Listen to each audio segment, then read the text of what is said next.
Welcome in YouTube. Welcome replay viewers. Thank you for joining here on DutyRon.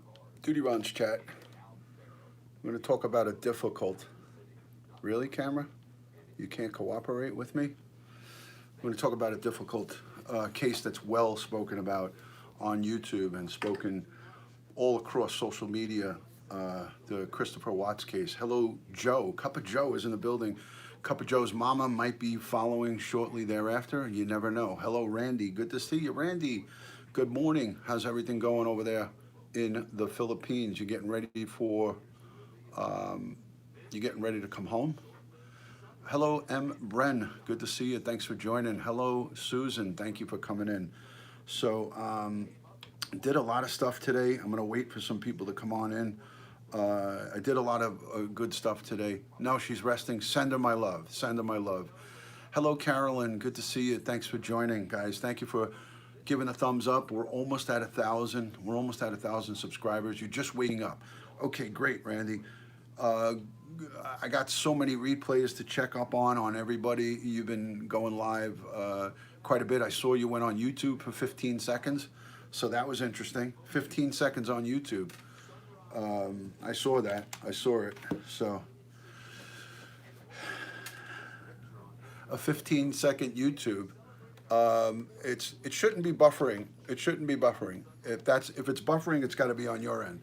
I've got 60 megabits of Wi-Fi upload, so I'm strong over here. So if it's buffering, it's got to be something on your end. Anybody else experiencing buffering at all? Hello, Darlene. Good to see you. Thank you for joining. Thank you for joining. How are you? How is everybody? Great to see all my friends piling on in.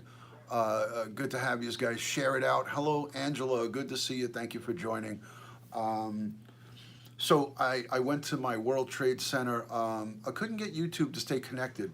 It's got to be a strong signal, and that's the key with YouTube. Is if you don't have a strong signal, it's not going to stay connected.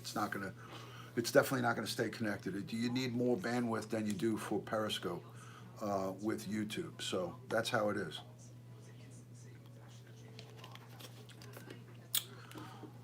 It was buffering. I don't understand why it would be buffering. I'm just going to shut that light out. Matt, you didn't miss much. You didn't miss much. I want to see what this looks like with the light out. Hold on a second. Just give me 2 seconds. I want to see how the lighting looks. I shut the bright light out. I want to see on the delay how that looks. I don't like it. I'm going to put it back. I'm going to put it back. Hey, Joey. Hope you're great over here. No buffering for you, says Darlene. Good, good. Excellent. Thanks, Steve.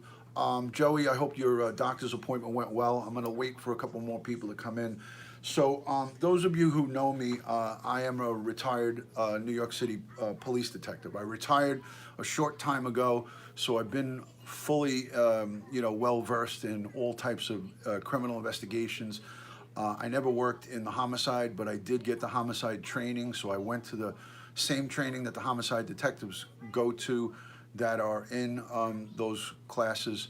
I feel like you're about to tell me about Jesus with the low light. I turned it back on. So great to see everybody in on the broadcast. Let me share it out. I forgot to share before I go into this.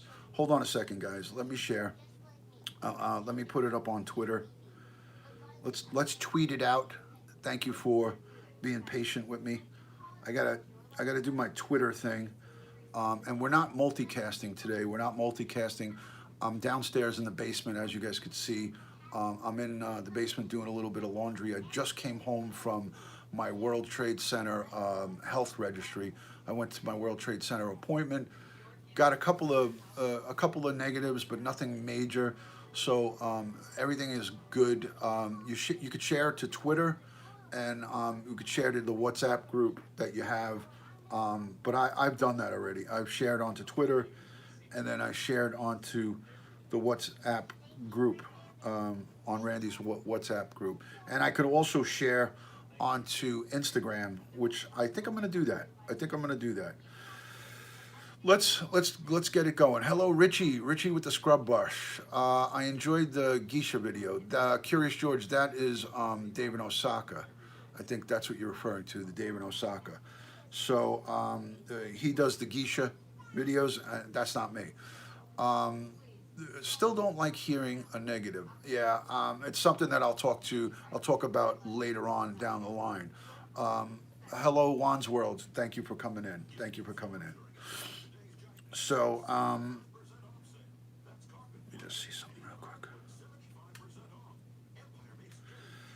Um, yeah, no, it's fine. It's fine. Him and I look the same. We have the same look, but I don't think he shows himself that much on the video. But Dave and I have a similar look to us, so it's easy to mix us up. We're two jolly guys that like to eat and like to talk on YouTube and on the internet.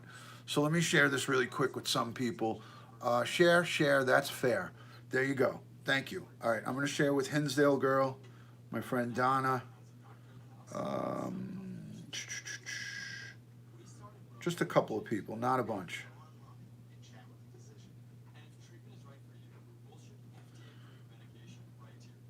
Hold on a second.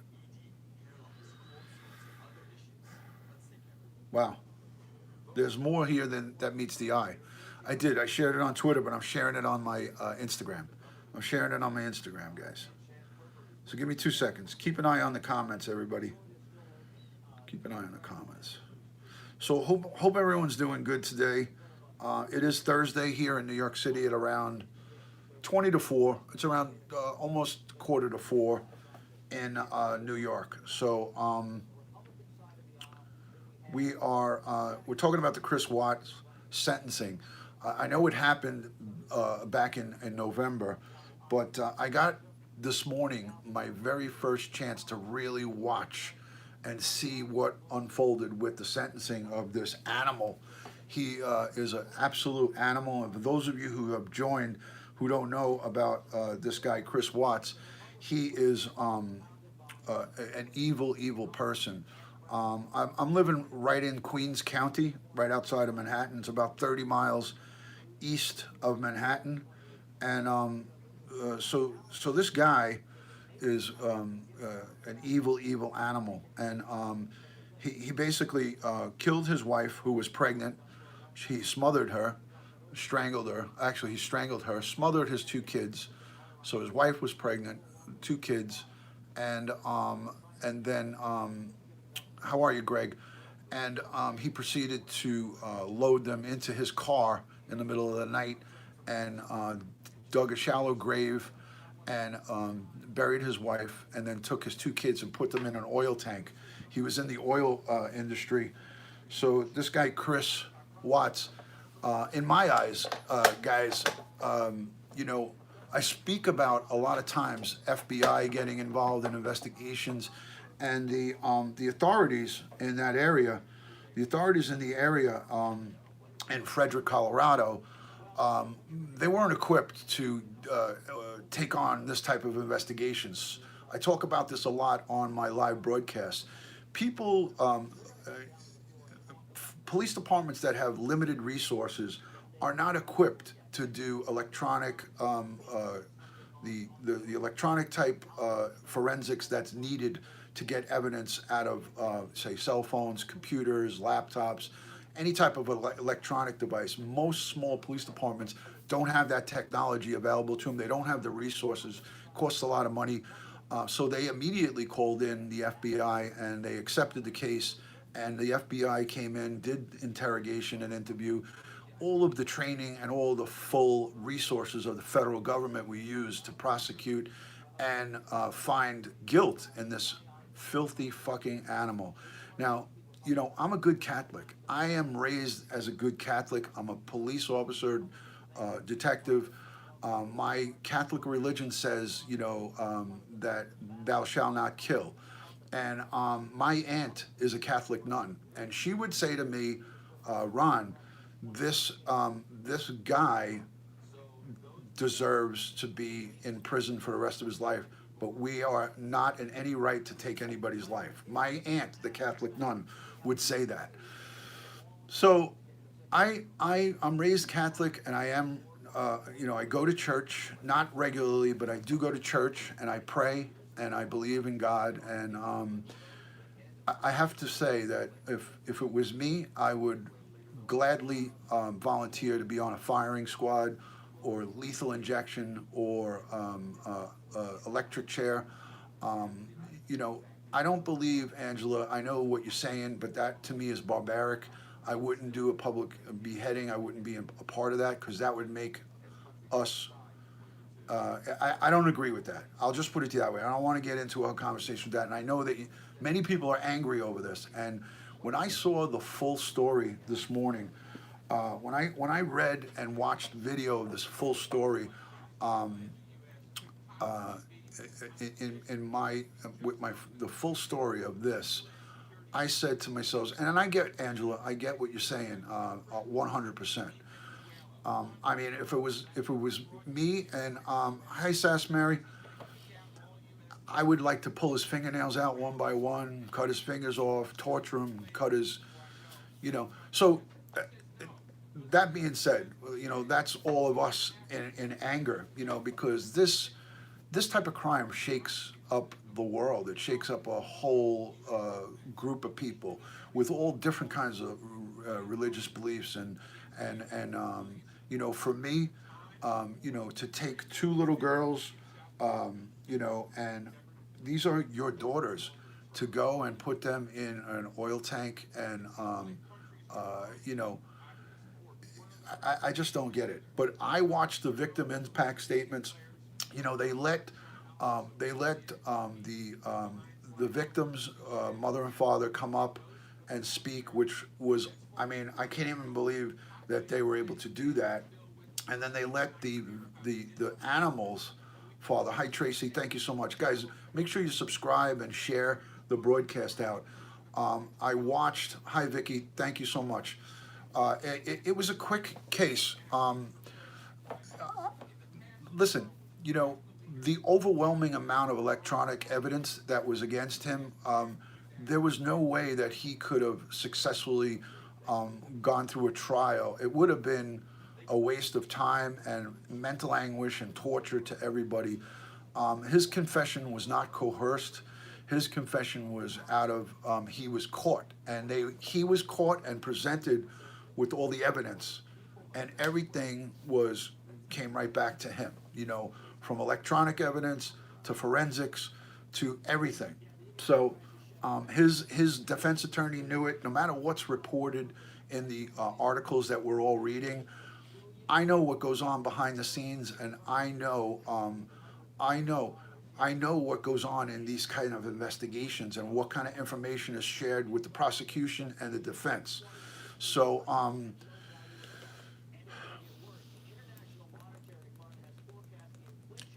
hi Michelle, did you get the invite on Instagram? I'm hoping you got the invite on Instagram. But what blew my mind is also too is Shannon's family had the grace to say that it's not their right to choose, because they're devout Catholics, they're devout Christians, their faith. Hello, Nicki. Good to see you, Nicki McIntosh. Thank you for joining. Her family were good Christians, and they say we don't have the right to take someone's life. They are against it. Now, I give them a lot of credit, because if my son or daughter was taken from me and my grandkids by a spouse, let's just say I have two boys and it was the reverse role. The wife killed my son and my two granddaughters or grandsons. I don't know what I would do. I really don't know what I would do, but I can tell you this. I would not have been, I give them a lot of credit. I wouldn't have been so complimentary, and I wouldn't have been quick to say, let's just let him stay in jail for the rest of his life. Now, I only saw and really deeply read into this case this morning. So, yeah. So, I mean, he'll never see the outside world again, but he gets to live and breathe. Hi, Anna. How are you? He gets to live and breathe every day. He gets to eat. He gets to, get medical care. He gets to read books, educate himself, work out. It's not, for me, he didn't get the sentence that he deserved. He deserved to be put down like the animal that he is. He deserved to get put down, like euthanized, whatever you want to call it. He deserved the death penalty. And this is a case where I say to myself, as a good Catholic and a Christian, I put it aside. I put all of my religious beliefs aside because of the heinous crime. Smothering two little girls, putting your hands around the throat and taking 2 to 4 minutes to kill your wife by strangulation. That to me is, you are the worst of the worst person in the world. And I've seen some heinous crimes. I've seen bodies cut up and put into a suitcase. I've seen bodies dumped in garbage fields. I've seen people shot in the head, their whole head blown off. I've seen the most gory situations. I've seen children. I've been on the scene, first officer on the scene of a child who was suffocated and stuffed down a seventh floor garbage compactor all the way down to the basement and then compacted by a compactor. Compound fractures of the legs, the femur, the head, the body squished down. And I saw that myself because I got called first officer on the scene. That to me was riveting and chilling and brutal and barbaric. But this case exceeds that because there was two girls, little girls, and an unborn son and his wife. So this was times four, but in the fashion that he disposed, in his mind, of disposal of the bodies, not giving the girls the dignity of being together. You've already killed them, put them together. You know, I mean, that still wouldn't made it right or made it better or anything, but that's how fucked in the head this guy was. I mean, he met this girl. How are you, Valerie? He met this girl on Facebook. They got married. They met on Facebook. Social media, guys. So it's just a prime example, is if you never know who you're meeting, whether it's on social media, on Match.com, on anything. So yeah, your uncle was an issue. We all saw a lot. But as a responding patrol officer in the areas that I worked in, as a patrol officer, I've seen so much really bad stuff, really bad stuff. I agree, Kathy. I agree. It's hard for me to read the comments because they're going by fast, so I apologize if I'm missing some of your comments. So many child murderers from parents out there is why haunting. Yes, this case,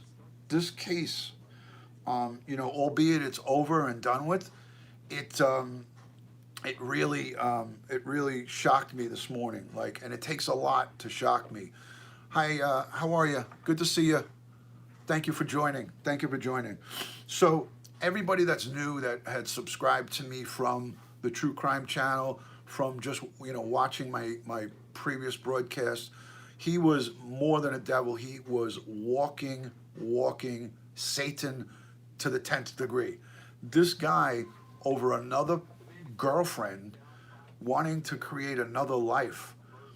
Who in their right mind would dispose and kill the very beautiful children that you created? Like, for me, and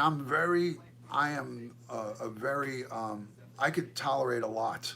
I can see a lot. But this morning when I watched the victim impact statements and I saw her parents and then his parents, and then I think it was a nephew that got up, it almost brought me to tears. Like, I got emotional listening to those impact statements.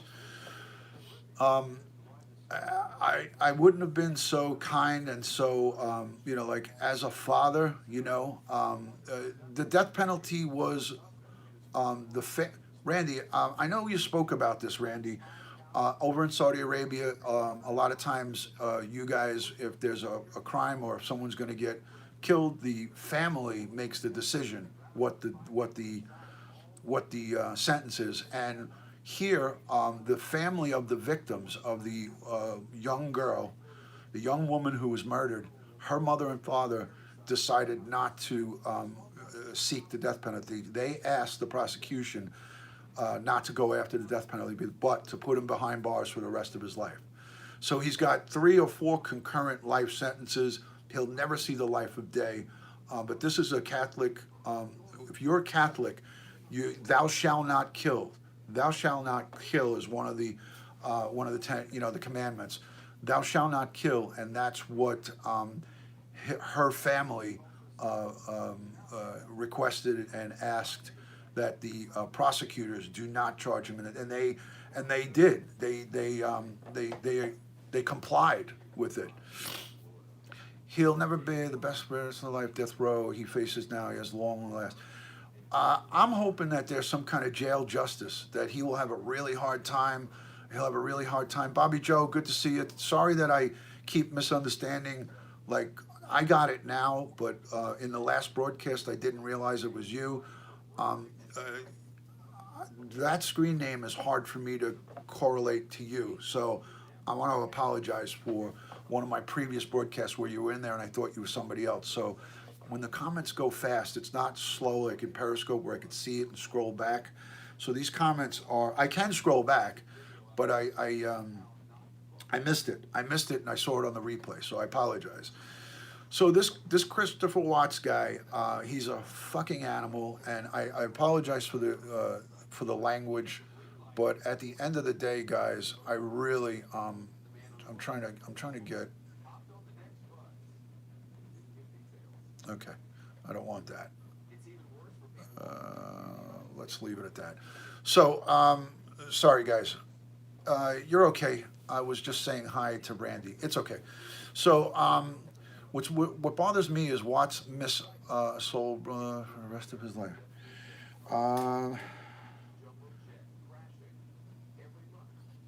What bothers me is that Watts miss. Well, when he's in jail, he's not going to have an easy time in jail. I'm hoping that they don't put him in protective custody for his whole time in jail. I'm hoping that they put him in general population, so some street justice. They call it jail justice. There's a lot of different slang terms for it, but I'm hoping because of the heinous act of the crime, it's not as easy as you think, Cruz. It is not as hard as what it used to be, but some of these places, there's small windows of opportunities during the course of every day for inmates, for these convicts to be victimized, and the jail violence is definitely on the rise. And they do have electronic surveillance. There is more cameras, but what I'm praying and hoping is that he has a really fucking hard time in jail, and I'm hoping that these criminals will. Obviously, they will get word who's coming in and where he'll be. How are you? Good to see you, Catherine. Thank you so much for your kind words on my broadcast. You always leave me lengthy, kind words, and I appreciate it and respect that. I love the Keanu Reeves fan club channel that you run. The tributes that you put up to him are awesome. I was never a huge fan, but I liked his work. I like his work. So thank you for what you do there. At Ron, look too young to be retired. I did my time and I'm down. He can order TV in prison, a catalog, exactly. So that's what gets me too. I'm on the same page with you guys. Hi Judy, hi Hensdale girl. So let me scroll back at some of these comments so I don't miss. Nina says Watts family can sue if he puts into a situation that ends something that happens to him. I don't know. I mean, if they intentionally do that, Nina, that's probably not going to be able to be proven in jail. He can order TV in prison, catalog well, and he will fare well. I don't think he'll fare well in prison. I agree. I disagree, Angela. I know about prison because I've been in there many times on a professional level to pick up inmates. I stopped the comments, so I'm not looking at the comments. Judy says, I want jail justice too. I just want quick, and I want him to be tormented for a few years. He'll be tormented for more than a few years. He's not going to be somebody that the people in jail look up to. Watts family can sue if he is put into that's Nina, doubtful. That's doubtful. I don't think so. Okay. everybody thinks that, but that's not the case, because jails know how to cover their ass. They do everything by the book, and if something was to happen to him by another inmate, there's no suing. Trust me on that. It's not going to happen, especially not in this case. Okay, thank you so much. Thank you for stopping in, Sue. I'm gonna do my best to ask a couple of friends around the tickets about the tickets. I'm gonna poke around for you. I'm gonna poke around. That's why I asked how many. I'll see what I can do. When one good thing is that the Watts is in the U.S. prisons and the Dutch there are five-star hotels. Not so much here. Not so much here. He will be a marked man in jail, says Matt Sully, and he is right. Matt, I know that for a fact. I know that for a fact. He will get his. He will get his, guys. Trust me on that. Let's look at some of these comments. Warren says, where is the body and who helped him? The bodies are all recovered, so I don't know what case you're talking about, but we're talking about Chris Watts. That's not relevant to what we're speaking about right now.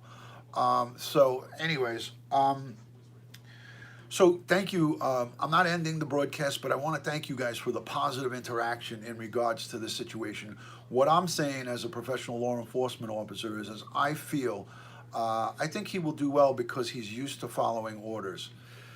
He's a very, very sick, evil individual, and he is, I'm not worried about him following the orders. That's not what's going to make him do well. It's the inmates' integration. Hey, Ron, the TV screen is making part of your face blurred out by the light for you. So Randy says that the TV screen is blurring out part of my face, so I will take care of that, just like that. I just shut it down. I shut it down for Randy. I hope that's better. So I tend to not agree with you on that one, Nina. I tend not to agree with you because of my past experiences in jail. Don't forget, I used to go and bring inmates that were in other jails throughout the New York metropolitan area, and I would pick. I'm not in a position to, Valerie, to set up the fancy setup today. I'm sorry that it's a disappointment to anybody. You're welcome, Randy. No problem. I will get that going. It's just I wanted to broadcast from the basement. I'm doing laundry, and I need my laptop, and I didn't bring it down here, so I wanted to go live with it without the laptop, without firing up the laptop and getting a whole production going. So I just did this on the fly, and I think it's okay. I think it's an okay stream. I hear you, Valerie. I know you guys are used to the bells and whistles with Oni, but I'm not that kind of guy. If that's what you're looking for with me, and I know you're not, I know you were just kidding around, but if you're looking for fancy bells and whistles, I'm going to do the best that I can to start conforming to that, but it's going to be a slow process because I'm a 1964 baby. I'm not in my 30s like Oni is. I'm a 64 baby. I was born when there was no computers, there was no smartphones, there was nothing. So I ease myself into this very slowly. But if you don't mind just watching and listening to me give my analogies, then you'll be doing fine here. But if you're looking for like a show, I'm just going to give it to you straightforward. I'm going to give you my police knowledge, my knowledge of what I've seen in my 20 plus years of policing. So in and out of the criminal justice system, in and out of jails, I've talked to many inmates that I've brought from another jurisdiction back to mine. So hear me out, guys. Hold up on the comments for a second because I'm not going to be able to see the comments. I'm glad I became a new subscriber. Thank you. So hold up for 2 seconds on the comments. Save your text. So I'm not going to be looking at the screen. I'm going to give you some of my experience of what I had. 63, baby. All right, no more looking. It's on you if you send messages now. So hold the comments so when I look at the screen, I'll be able to talk to you guys. So when I was in the trip team, you guys see a lot of times I wear my NYPD trip team jacket. What the trip team did was the New York City Police Department, we would partner up with agencies throughout the United States. Sometimes we'd have to get on airplanes and fly to California, fly down to Florida, fly to the Midwest. I was all over the place. But the basic bulk of what I did was in the tri-state area, New York, New Jersey, Connecticut, Pennsylvania. So the tri-state area, we did all of the prisoner pickups. Connecticut, you know, it was included in that. Sometimes Massachusetts, and sometimes we would venture down into DC and Virginia on a car drive. But what would happen is if someone was wanted here in New York for a felony, these are heavy cases: murder, assault, rape, arson, all the 5 major felony crimes. If there was somebody that was wanted and they got arrested, say in Virginia, and they did their time for their crime in Virginia, but when they get ready to be released, they check them all for any wanted, outstanding warrants throughout the United States. When they would pop a warrant, they would call us, the trip team, and they'd say, hey, I got John Jones here. He just served 15 years for, assault or whatever his cases were. We would do a full investigation on him, see what his criminal history was. We would see what his whole background is. I would do a complete workup on the guy to know his complete history, going back from day one till now. Some of them would have rap sheets a mile long.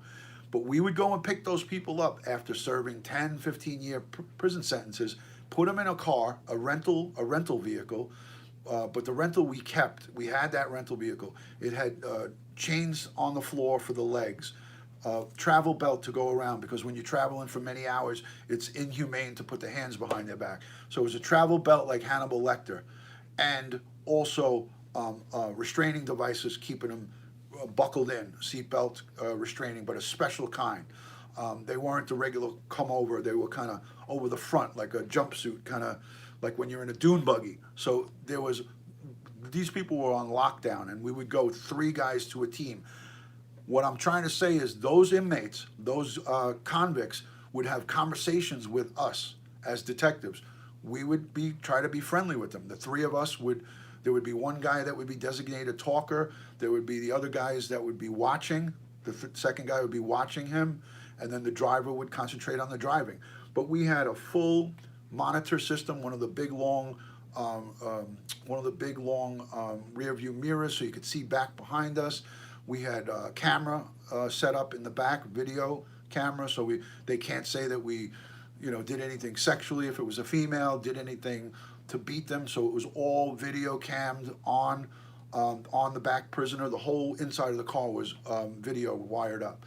So they would talk to us openly about how bad it was in prison. The struggles, the fights, the stabbings, the shanks, the homemade weapons that the prisoners would make, and how they would go after the child rapists, the child molesters, the rapists, the people who preyed on the elderly, the people who, these heinous acts, something like what Chris Watts did.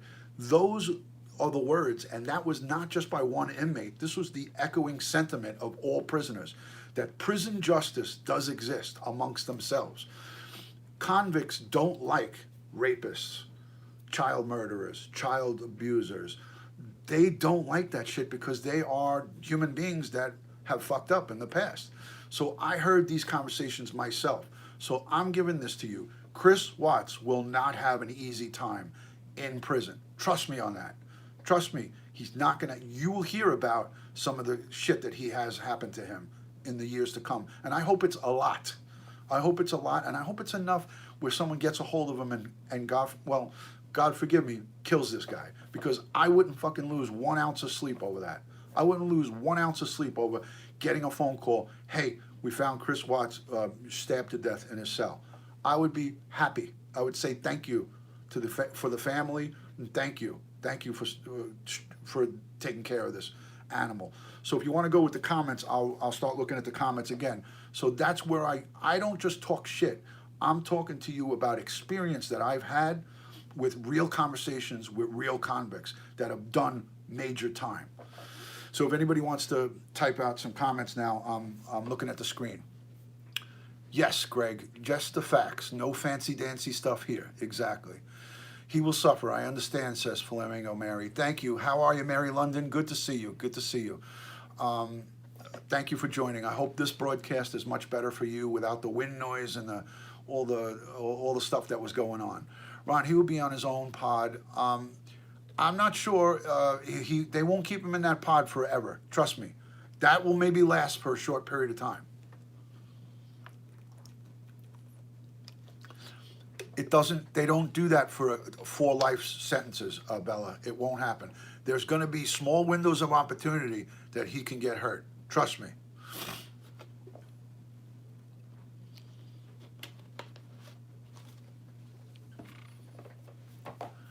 You know, I say this too. I go one step further. This is my sentiment. I hope he gets anal cancer and dies a really horrible death. And God forgive me for that. I don't think I've ever openly said that on a broadcast. But this guy, I feel if he could get colon cancer or bile duct cancer, like I've watched my father, who was a good man, suffer from bile duct cancer. It was a painful, horrible death. I wish the worst on this guy, and that's not me. All of you guys that know me, that you don't hear me talk like that. But the crime, hello Nabul, the crime that this guy committed, those two beautiful, innocent, honest, like I heard the riveting statement from the prosecutor, from the district attorney, that one of his daughters bit her tongue 4 times in the struggle when the father was smothering her. Really? I mean, that was one of the parts that almost got me to tears when I heard that this poor little girl bit her tongue 4 times.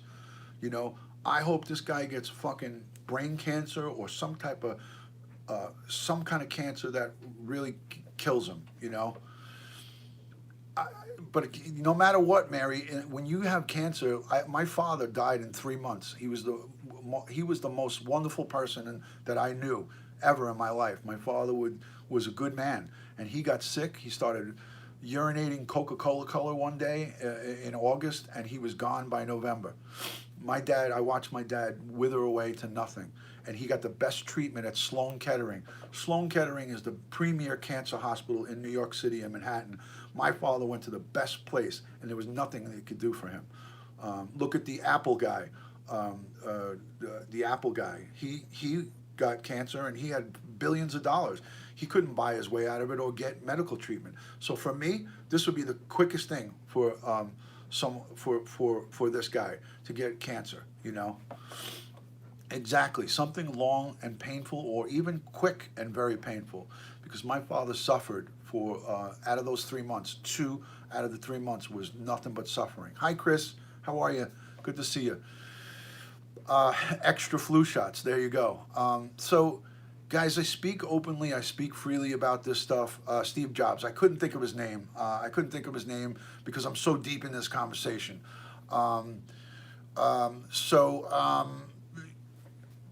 Let's see. Chris Boston says, why would Wisconsin want him? Colorado paying their jail system right? In my opinion, it was a favor to Watts. Benefit county deputies to be done with him, but not right. We could start talking about that, but I'm talking about what the sentencing and the finality of this. And, you know, nothing's going to be perfect. Nothing's going to be perfect, Cruz, Boston. But, yeah, I mean, everything that this guy did, was just so wrong on so many levels. The way he acted afterwards with the police cam, with the responding officer, her girlfriend knew something was up. Her husband knew something was up. He was shaking his head. Like, they knew that this guy was up to no good, and they knew right away. Those people right then and there, that very first day that the cops came to the house, those two people knew that he was guilty. I saw their demeanor and the way they were acting, and they saw all the deficiencies in this. Hi everyone, I've seen this channel the other day and I'm here. Thank you, sweet. Thank you so much, sweet Dixie. I appreciate that. He may get moved to Supermax, but they won't keep him there for 40 years if he lives that long. They won't keep him there for 40 years. Trust me on that. Hello, Justin. Good to see you. Hello, Hollis, QVB. Thank you so much for joining. Ron, did you think he is mentally unstable, or did that consciously? He had to have had some type of. I hear you. My mom was diagnosed in August and died in December. It was a torment for me in EMS. Yes, it's horrible. I feel that there might have been. For anybody to do something like this, you had to have some type of snap in your mental state. You had to be snapped in a mental state. I didn't understand the cop at the house not telling him to get off his mobile phone. So disrespectful. At that point, the cop, Mary, at that point, I'm not even going to address any more comments here. I'm going to address what Mary just said. I'm not doing this because I'm defending my own cops. But cops who respond to these type of cases, they have to be sensitive just in case it was really a missing woman, a woman that was missing. So they can't start treating this guy like a criminal from the get-go. They gotta be empathetic a little bit. So Mary, that statement that you just made, that him being disrespectful, the cop allowed him to make phone calls because at that infancy stage of the game, we don't know as responding police officers if in fact this is a real missing person. So how would you feel if you reported your daughter missing and you're a friend or your friend missing and the cop came and started treating everybody like they were criminals? You can't start off the gate like that. We have to give everybody the benefit of the doubt and take everything in. So it's easier to Monday morning quarterback and sit from a chair and say, oh, this and this. I'm not, Mary, I'm not, going at you for what you said, but I want everybody to understand. That it's not easy. He just kept looking at his phone. Right. There's some complainants that I've dealt with that are so rude. You calling me to your house to make a report, and you're sitting on the phone talking to your mother. Like, I'm here. Could you put the phone down, please? And I say it nicely, but it's happened to me so many times. So that makes sense. He has info and they may need to, yes. So there you go. So you guys get what I'm saying. This is not an easy thing to do from start to finish. That's our legal system. You're presumed innocent until proven guilty. So, anyways, Randy, Canada had one too. Hi, Mary. I think a cop did suspect him, and that's why he called in the detectives the same day. Well, he's required to make notification to the detectives immediately when you have a missing persons case, especially when it involves a special category, the special category being the children and, the unborn child. So it makes it special category when you have children involved. So you have to immediately notify the detectives no matter what. Whether he was suspicious or not, that's part of protocol with law enforcement. You take the report, the summary report, and then you forward it immediately to the detectives. And they don't drag their feet. In these smaller towns, they're not sitting there with 20 cases piled up like we had in the city. Each detective could have up to 100 cases. They got nothing. They got nothing going on. So it's like, we got a new one. Here we go. We got one in the hopper. The complainant witness let him in with no warrant. Wait a minute. Hold on a second. Only 37 subscribers away. Thank you for that, Valerie. Let me see what they said. Complainant let him in with no warrant. They can't tell them what to do. It's smart for law enforcement to observe him. Yes. Listen, we can sit here, even if an officer knows he did it, he can't act like it. Correct, Sweet Dixie, very good, very good. And I confirm that. We always have to keep, we have to look at everything that's going on around us, and you can't go gung-ho right away unless something is evident and present right in front of you. Example, okay, I've gotten many phone calls, say, domestic dispute, man with a gun, just threaten the wife, or man with a weapon, just threaten the knife, the complainant, the female. Me and my partners come onto the scene, and we got an angry argument going on, and a guy holding a pipe in his hand. Then you go from 0 to 100 really fast. Then you go to pulling out your firearm, telling him to drop it. You be thankful that he drops it, and then you place him under arrest, and you go. So 60 people in on the broadcast. Thank you, Randy. Yeah, I'm working on building up the YouTube channel. I appreciate everyone for inviting. If you can, please invite your followers. Post on Twitter. Post it to Facebook. Send it out to Instagram if you can. I greatly, greatly appreciate that. We're 37 subscribers away from...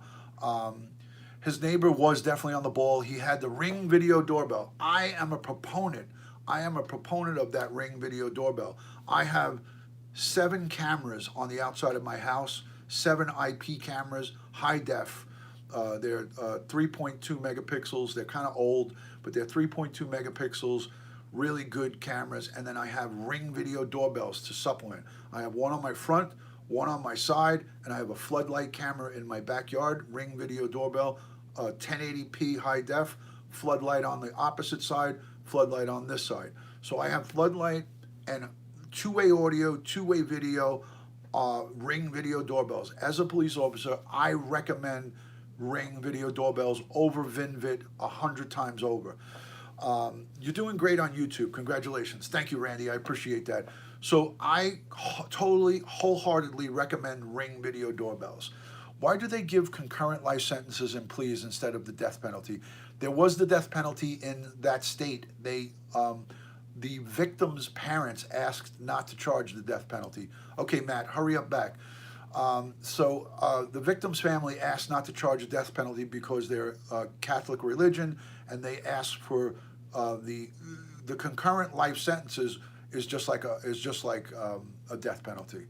It's just without putting them to death. DutyRon 52, building up a YouTube channel takes time, but with people like you and honest and straightforward, yes, I'm hoping that slow and steady wins the race, guys. And I'm here to just give you my knowledge, and my opinions might not agree.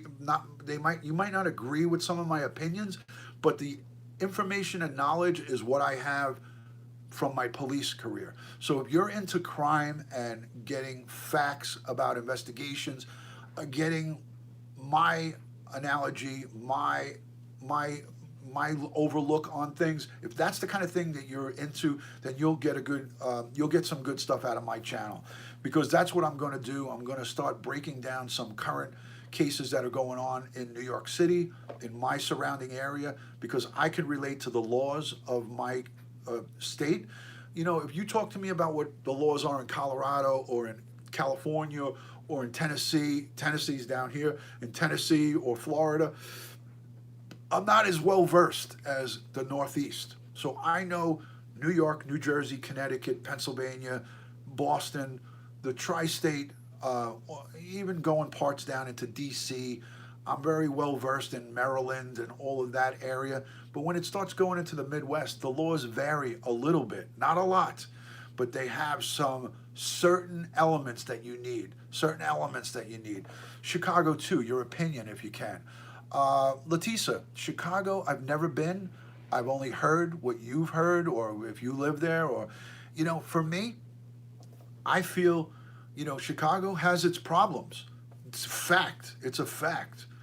But I don't know firsthand because I never spoke to any law enforcement people from over there. If I ever visit, I will stop into a police station and I will talk professionally with the police. So you would have a better idea than I would. I only hear what I read. You know what's going on because you live there. So I'd like to hear more about it from people who are on the ground and that have to live there. Hold on, let me scroll back. Is it possible? Hold on, guys. Why did detectives interview the way they did? I'm confused by it. I understand, but put it at ease and trust, open up, but then hit her with the inconsistency, and lies. Listen, I feel that in this case, the FBI took over and they did a premier job. The investigative techniques that were used were textbook and classic. You guys might not understand them. I'm not going to sit here and break them down so a criminal that might be listening will hear me verify things. But please, just trust me, people. There was nothing more or less that could have been done in this case. I feel that they did a great job by getting the FBI involved right away. And this case went as well as could be expected for these horrific situations and circumstances. So for us to sit in our chairs and point fingers and say they could have did this, why did they do that? Everything is done for a reason. And, you know, for me, guys, thank you for sharing on Facebook and Twitter. I appreciate that.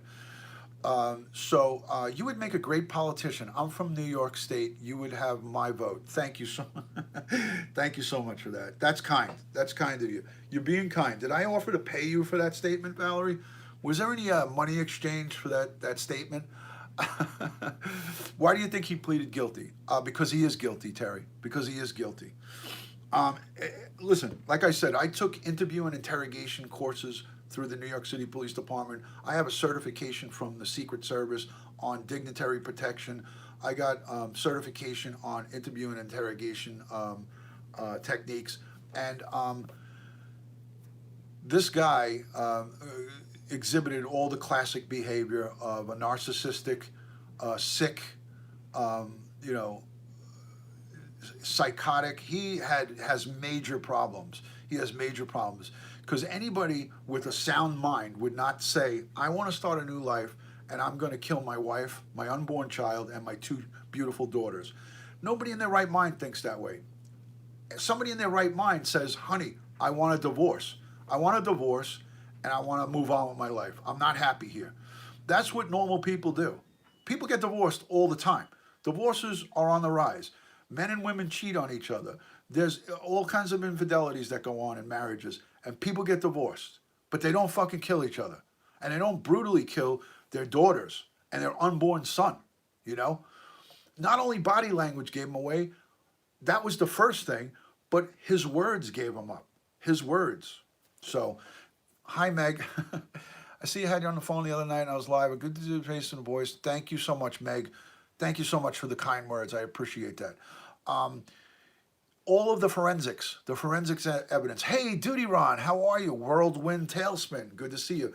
All of the forensics evidence pointed towards guilt. And when that was presented to his attorney, the jig was up. The gig was up for him. All of his bullshit of saying she strangled her kids and then he killed her, that all went out the window when the forensics came in from his cell phone and all of the things that that he wrote about and spoke about that we'll never know about. So, you know, this guy carried his daughters and his wife one by one and loaded them into his truck in the middle of the night. We saw the video from the ring, from the neighbor's thing on Oni's channel. He played that over and over and over again.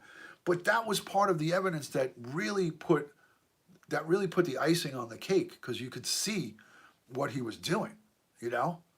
3 times, 3 separate trips, you know? So computer forensics, the cleansing of his hard drive and his cell phone, he left a footprint. Just as I talk about all these other cases, like, you know, all these cases that we speak about, the bottom line is, guys, the bottom line is these cases that we speak about, 80% of them come down to computer forensics and going through all of their electronic devices.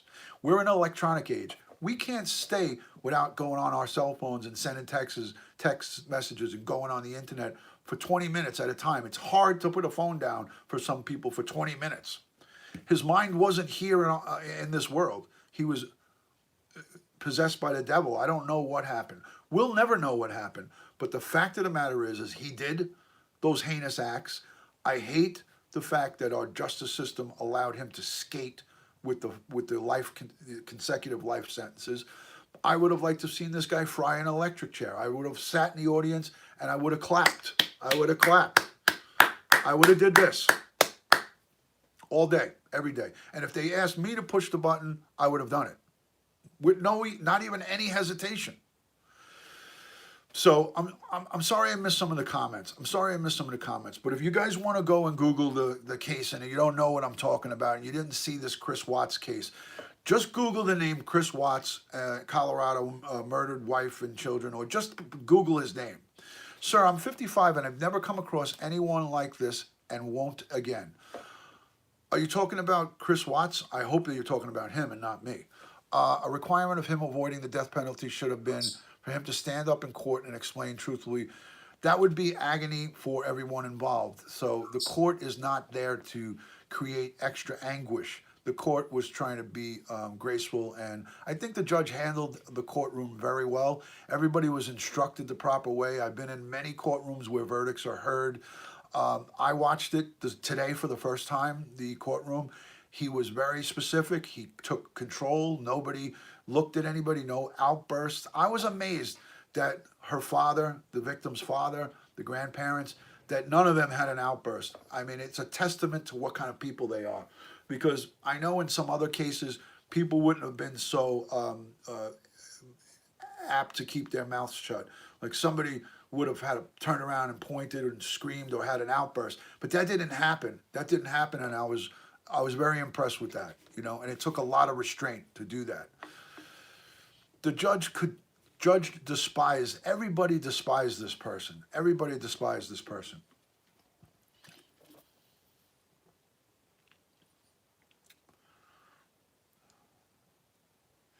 Sweet Dixie is referring. She has to be referring to. She has to be referring to this animal. Sweet Dixie. I don't really know her or him that well, but I don't think she was referring to me, Randy. I was just kidding around when I said that. But they put the words all in capital. I'm almost 55 myself, but I'm sure that she was talking about this animal, Chris Watts. So text messages sometimes gets misconstrued, but not by me a lot. I'm used to it. I'm used to it. Chris Boston. NK was a mistress, and she was the last piece in the puzzle. The juice that got Chris going. Yes, that girl has to be feeling like a piece of crap too. She says that she was lied to by him.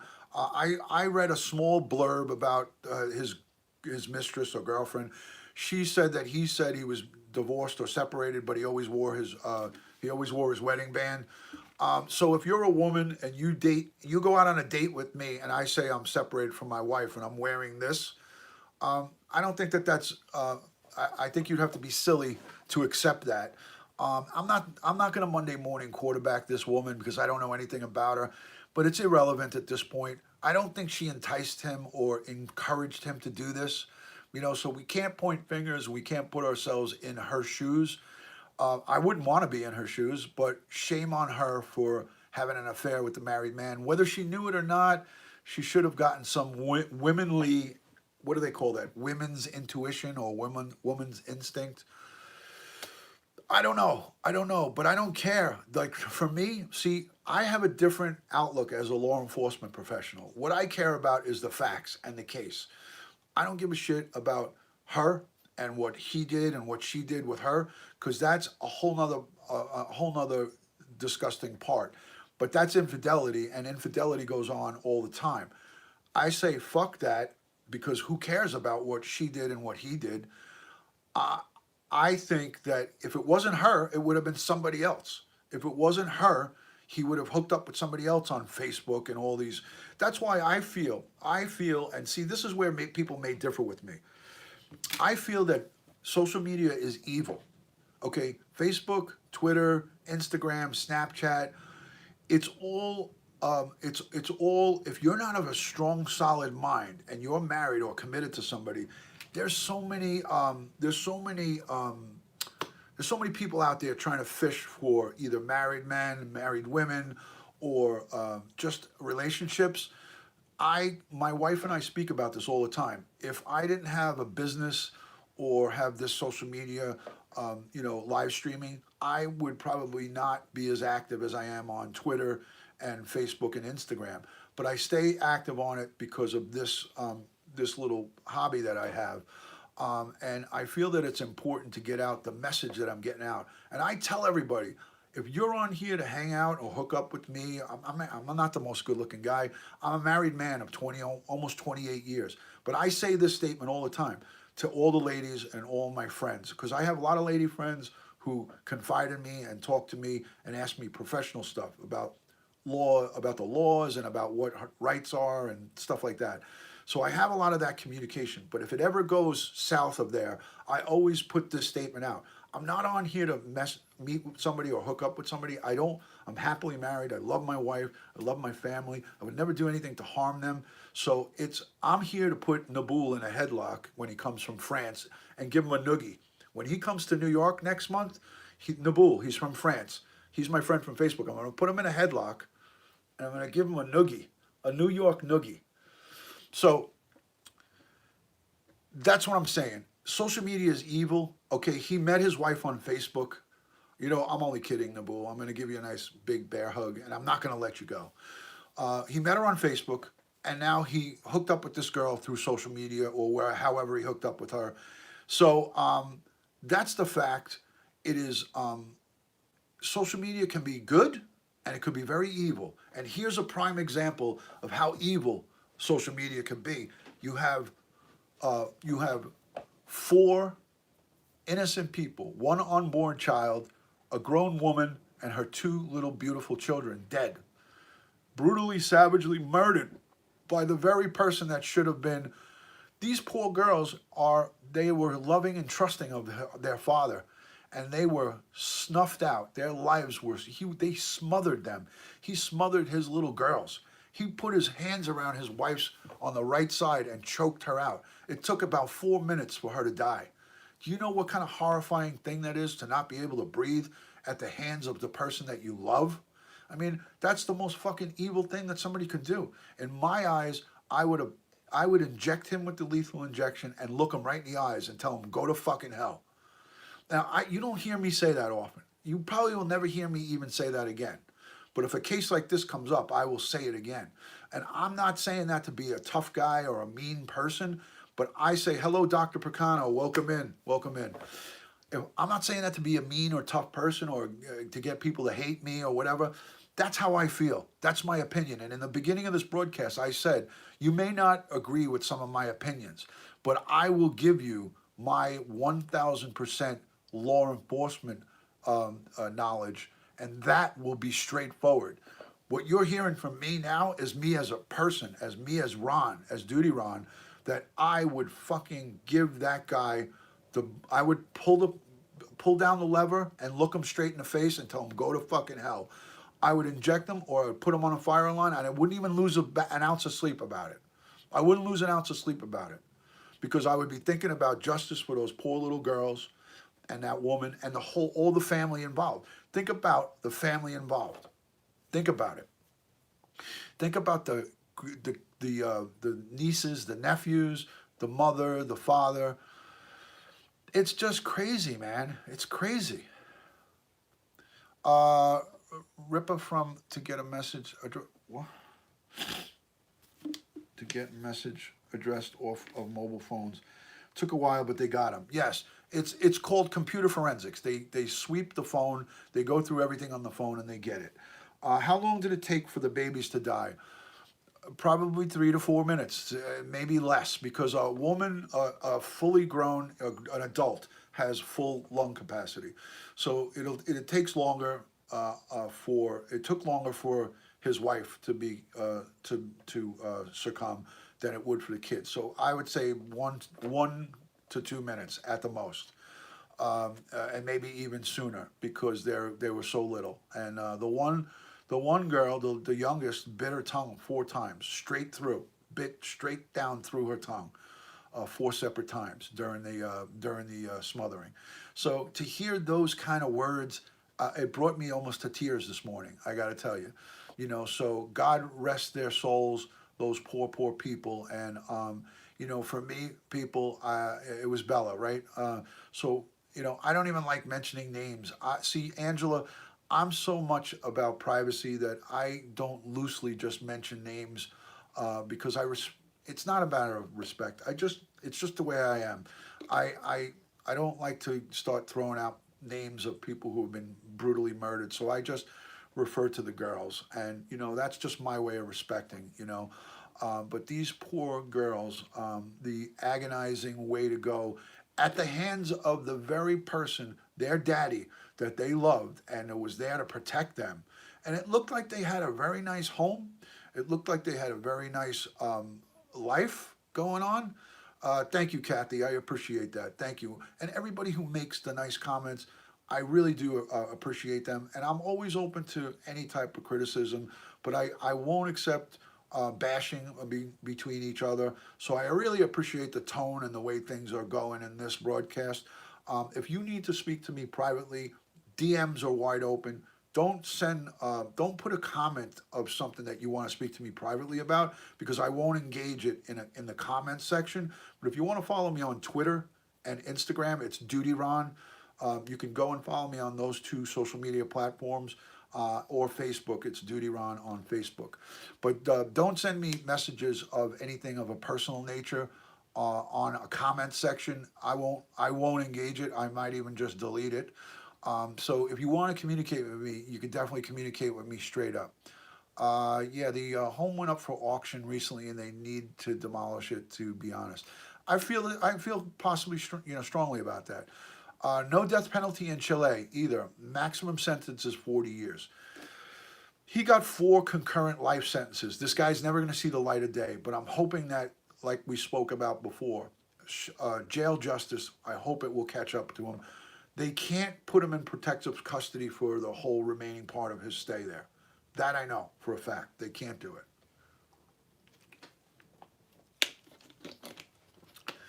So seriously, guys, you know, I speak about this time and time again on a lot of different cases.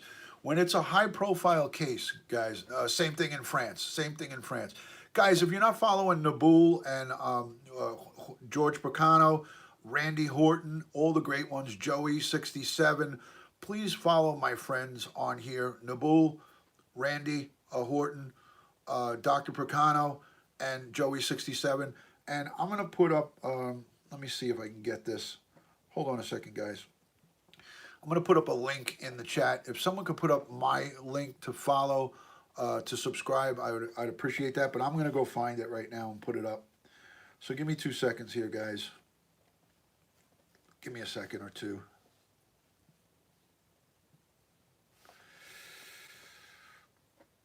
Let's see what we got. Let's see what we got.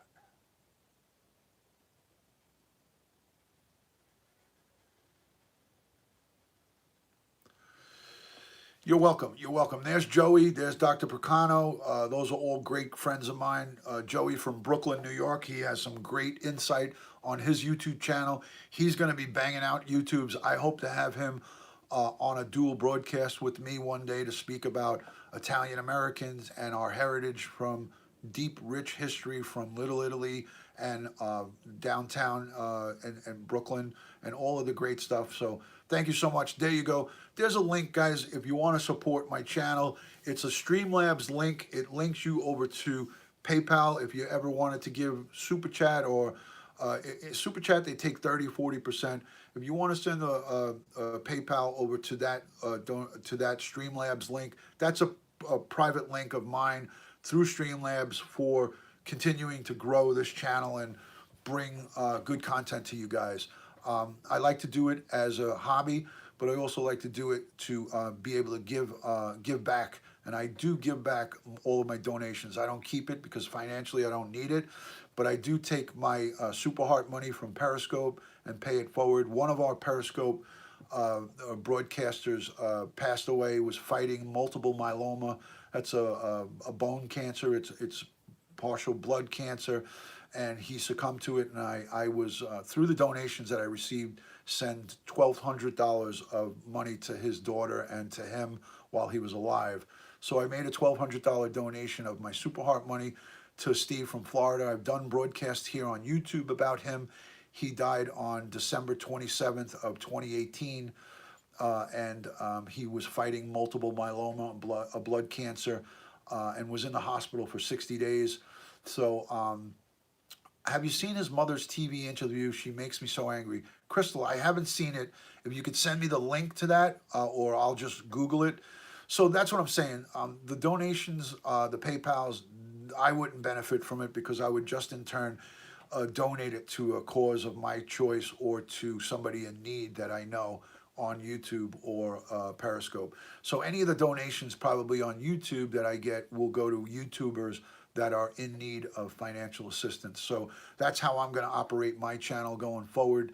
And those are going to be my operating statements, is to make monthly donations, whether they're small or whatever they are, to some people that are in need. Verifiably, I'd have to verify it. I'd have to get to know the person. I don't just randomly send fundage to anybody, but I do make friends with people and talk to them, hear about their story. I don't have to verify it myself, but as long as I can hear it and feel good about it, I get involved in doing stuff like that. Everybody that knows me from Periscope knows what I do. So I've been on a live here for 69 minutes, going on 70 minutes. I hope you guys enjoyed my professional law enforcement commentary in regards to the sentencing. I think that happened in November of 2018. I didn't get onto this until a couple of weeks ago, 2 weeks ago, when Oni started speaking about it.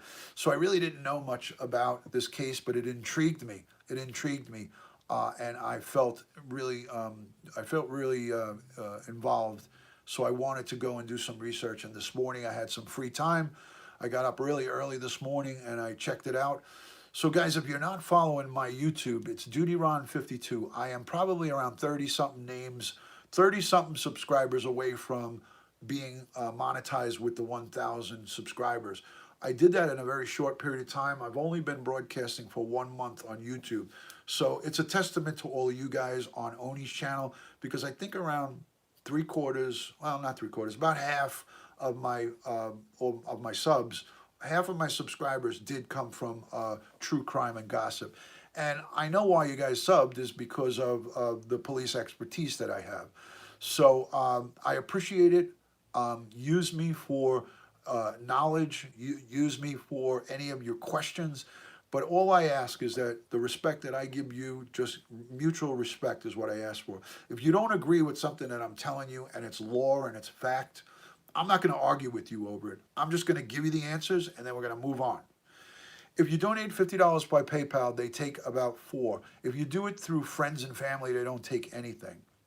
So Joey from Brooklyn sent me $2 last night, and it cost him $2 to send it, and it cost me $2 to get it. So I don't know. Maybe if you use a credit card, it's different. If you could put that link up again, Trevor, I'd greatly appreciate it. If you could put that DonRon22 link up, I'd appreciate that. So, considering we don't have many homicides here in Queens in the 103, 105, what do the homicide detectives do when they're not investigating? They're on standby. They're on standby. That's all they do. That's all they do. So they're either going on to other boroughs. I did miss your opinion on NKS involvement. I didn't have an opinion on it. I said that the girlfriend, the mistress, was, in my eyes, irrelevant because I'm looking at the case and the evidence. I don't care about what she said or all of her opinions because it doesn't mean shit to me. For me, she is having an affair with a married man, and I really don't think a lot of her. I think that she is she's less than an individual that I'd want to associate myself with. And anybody that messes around with someone who's married is not a good person, you know, whether it's a man or a woman. So that's how I feel. Thank you so much for that, Chris. I appreciate that. And to all my new subscribers, thank you so much for subscribing. Let me scroll back. I'm new here, but I enjoyed watching you on True Crime. Ann, thank you so much, Ann. I appreciate that. And Cruz Boston, thank you for your support. Even if she was possibly involved, if she was possibly involved, she would have been arrested already. This is now going into late January, early February. I'm going to tell you right off the bat, with my professional law enforcement background, if she was involved, she would be collared, and that's a word for arrest. She would be arrested already. If she was criminally involved, she would be under arrest. Trust me on that. She may have married, but we could sit here and throw out those she could have, should have, would have all day long. But that's, you know, let's leave that for a guy like Oni's channel is perfect for that. I'm not going to ever go into that type of aspect of it, because if there was evidence to say that she was involved in any way criminally or any way facilitating it, she would be under arrest right now. Caught from a Killer Detective's Perspective. That's a great show, probably. That's a great show. I loved all the investigative reports that they do, you know, investigative channels. I respect what you're saying, but I don't get into that what ifs, because if there was a what if that what if existed, or if she was in any way, shape, or form directly, if they had evidence to pinpoint her to any of that, FBI on that case, she would have been collared. Guaranteed she'd have been under arrest, in handcuffs, in jail. But that's not the case. They didn't have enough to criminally prosecute her, even if it was teetering on a little bit of foul play. There's a fine line that people can walk and skate and not be able to be criminally charged. Don't forget, you need all aspects of a crime, all aspects of the law to be charged with a crime. So if there's some loose aspects of it that can't be proven beyond a reasonable doubt, no district attorney is going to go and try to get a true bill indictment on somebody, arrest somebody and get an indictment and bring them to trial when they don't have a strong case. You know, we can't crucify legally just because she sucks. I'm over. Exactly. Thank you. I don't even know about her, and I don't know much about her, but I know that I read a couple of things, and it just led me to just say, she's just a fucking, she's just someone that knew that this guy was married. I don't care what she says. She knew he was married and she was fucking around with him. And she's, excuse my French, everybody. Ladies, don't take this personally. She, in my eyes, is a home wrecking whore. Sorry. She's a home wrecking whore. And there's plenty of them out there. And there's plenty of home wrecking whore guys out there, too. So that's my opinion. You may not agree with it, but I view her as a home wrecking whore. And that's it. And she got wrapped up, and now the guy she was fucking and sucking his dick, he wound up killing somebody. Excuse my language. But now I'm just getting, now I'm just letting you have it. Now I'm just letting you have my true feeling about it. So she was having a good time with this guy and getting herself plowed and doing all her good stuff by some muscle guy that's in great shape, and he was giving her the business. But when he fucking killed his family, she was like, whoa, I didn't know anything. I mean, give me a fucking break. You got to live with that now. Now for the rest of her life, she's going to be fucked in the head that she was fucking around with this guy. So please, excuse my language. I apologize to any ladies, any people who I've offended by with that. But that's my opinions. I'm not going to always be PG-13 or rated G here. I speak my mind when it comes to stuff like this. So you guys asked for it, and I'm giving it to you. She's a home-wrecking fucking whore, and that's the bottom line. So, liars, whores, cheaters, it's all one and the same. It's all in that bowl of shit. It's in that big bowl of shit. Lying, cheating, home-wrecking whore, not trustworthy, backstabbing, all of the above. All of the above, guys. I've seen them all.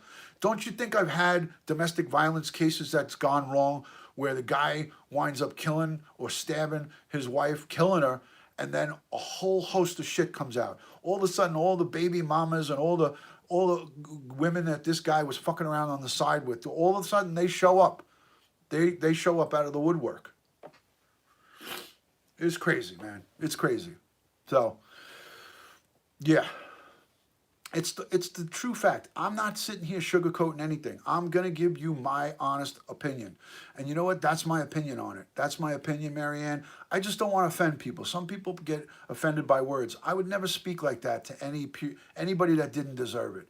I don't go around pointing fingers at people. But everything that I've read about this girl and everything that surrounds this whole case points to a home-wrecking whore that saw an opportunity, that the guy it takes two to tango, as we all know. We're all adults here. It takes two to tango, right? She was just as guilty as he is with the fucking around. But when the shit hit the fan, and could she have been saying to him, I want you to get rid of them, I want you, maybe. But if she spoke those words and nobody heard it and it's not recording and it's not on text message and there's no way to prove it, then she's got to live with that for the rest of her life. That's a possibility that she told him, hey, go and fucking kill them. Go get rid of them. You could put them in the oil tanks. She could have had a lot of shit to do with that verbally, but if it didn't get recorded, I mean, even a recording, you can't use it. It's not admissible. So if she put it in writing and sent it in a text, and there was stuff to implicate her, she'd be in cuffs. But she didn't do that.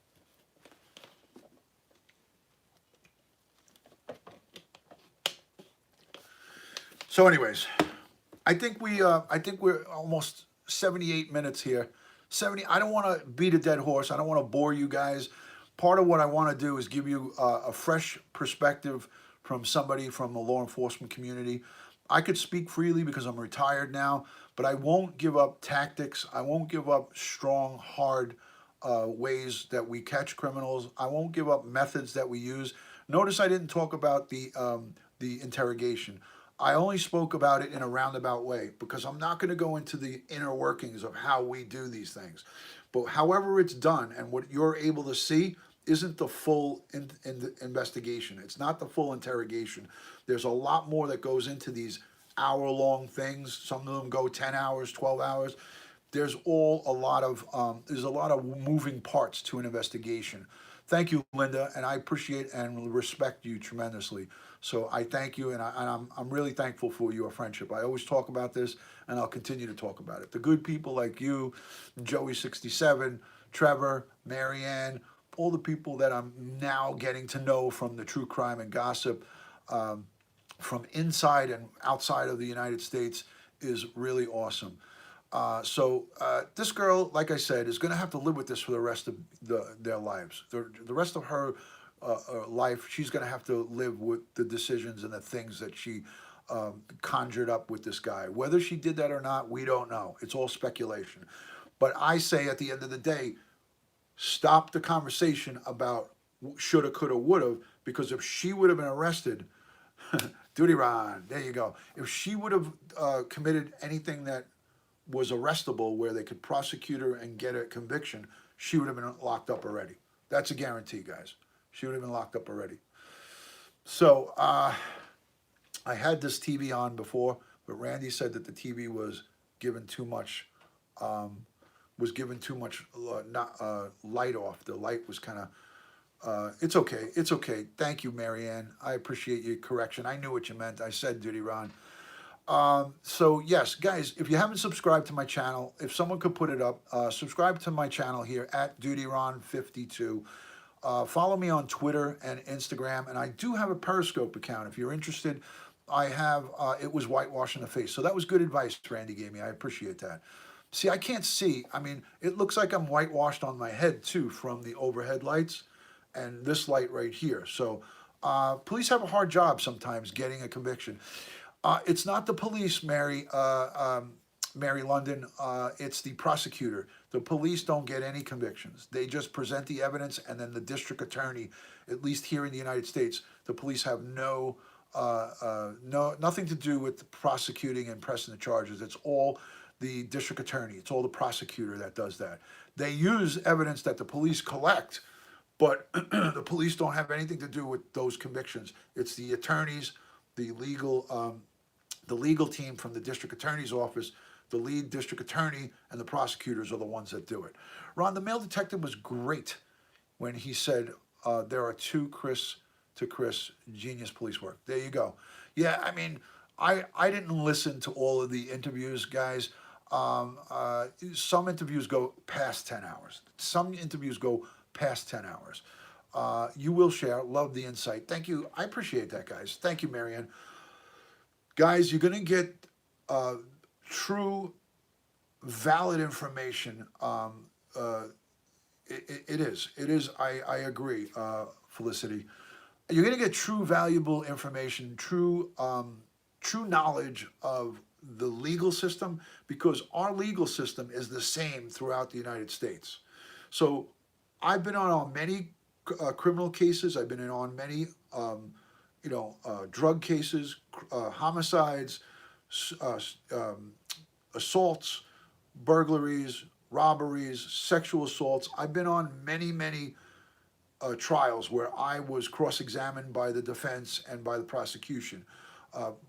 Being cross-examined by the defense and being questioned by the prosecution are two different animals. You never know what's going to be thrown at you by the defense, and I've been on many trials where it's gotten a little crazy. But at the end of the day, that's our justice system. So what I'm saying is it doesn't. Our court system in New York is no different than the court system in California. They operate on the same principles. They operate on, you need to have, overwhelming evidence. You need to have the jury to all, you have to have, out of the 14 jurors, you got to have the majority to come down with the with the charges. So it's all the same no matter where you go, guys. So it is what it is. So anyways, I'm going to end it now. 85 minutes worth of chatter from me. I think I've talked enough for you guys. I don't want you guys to get sick of me that easy. So I'm going to end it. I'm going to go live later tonight on YouTube around 10 o'clock. And if Oni is live on his broadcast with his true crime, I may go on there and speak to Oni about whatever case he's talking about. I like to go and sit like you guys do in the audience and listen. And then if I can give something to the channel, if I can give something to the Oni's channel, I'll do it. I'll give it to him. Sucker strapless now. I'm not sure what that meant, but that's okay. We'll see you later, Angela. Thank you guys all. I appreciate it, Marianne. All my new subscribers, thank you so much for that. Hopefully we can get to the 1,000 soon. God bless you guys, each and every one of you, and I will speak to you very soon. Thank you so much for coming in, guys. Yes, dinner. You, Joey, you know my schedule. Dinner is calling. Dinner is calling. Thank you, guys. And it wouldn't be a good show. It wouldn't be a great show without you guys. So I want to say thank you to you guys, because without the comments and the questions, it's not a great show. If I'm just sitting here talking, it's not a great show. So congratulations to you guys in the comments, and thank you for being you. Ryan, good to see you. Duty Ryan, I'll speak to you soon. God bless each and every one of you. Keep yourselves safe. Keep yourselves aware of your surroundings, and trust no one. Trust no one. All right, guys. Have a good day. Peace.